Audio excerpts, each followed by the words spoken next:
Ano yung ginawang itlog?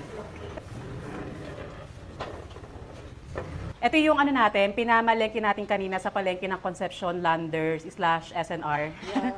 Yung tsokolating kinakanaw sa Malabon. Ito. Nilusaw lang natin sa malamig na tubig, kaya ganyan na siya. Para hindi na siya magbubo. Okay. Pag sa Malabon kasi, ito yung nilalagay namin sa champurado. Yung tsokolating kinakanaw na yan. Ayang, ganunin natin. Malinis yung mangkok bago ko sumahol. Malinis po pati ilalim yan. Ayan.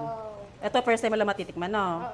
Sarap din to kasi iniinom to. Ito yung nilulusaw namin sa sa mainit na tubig, pakukuluan tapos talagyan ng gatas, asukal. Ito na iniinom, tuwing Pasko at New Year. Diba parang memorable na siya sa mga sa mga pamilya, oo.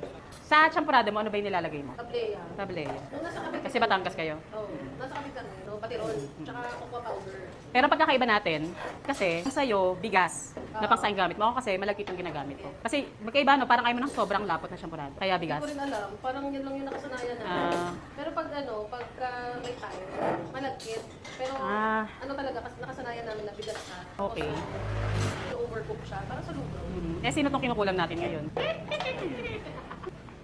At dahil dyan, magtitimpla muna tayo ng Love Fiber Dick para mabilis mabusog, hindi maparami ang kain, mataas ang fiber, good for gut health. Hawak mo, ambit, hawak mo, ambit.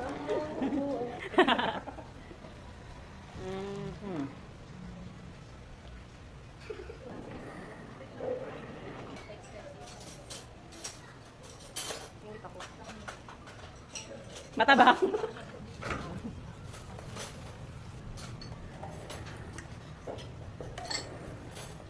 Espiritu.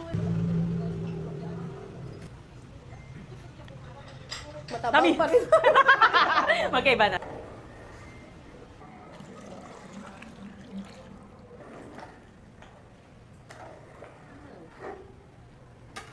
Ayan, pili ko ito na yung nasa kinito. Maglalastik kayo tayo.